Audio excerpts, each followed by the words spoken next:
Jochiw thieth e kaonti ma Trans Nzoia wacho ni gibiro dhi e ng'anyo juma manyien poni tend kaonti no ok owinjo ywagi. Jotend jochiw thieth go wacho ni tend kaonti oserem chopo kare winjruok mane gibedo godo e kinde mokalo mane geto neno ni ondik jochiw thieth go omedgi ngadho mag telo kod bera mamoko, winjruok mane owinjo chop kare kapok ndalo 60 orumo. Kenya National Union of Nurses na hii serikali ya Trans Nzoia. So we agreed in good faith, in utmost trust, that we suspend our strike for 60 days for the government to implement our issues.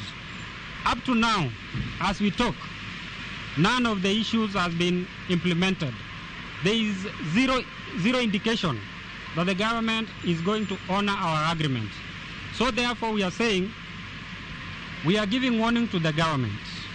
In an event that by the end of this month, the agreement is not honored in totality, the nurses of this county will have no option.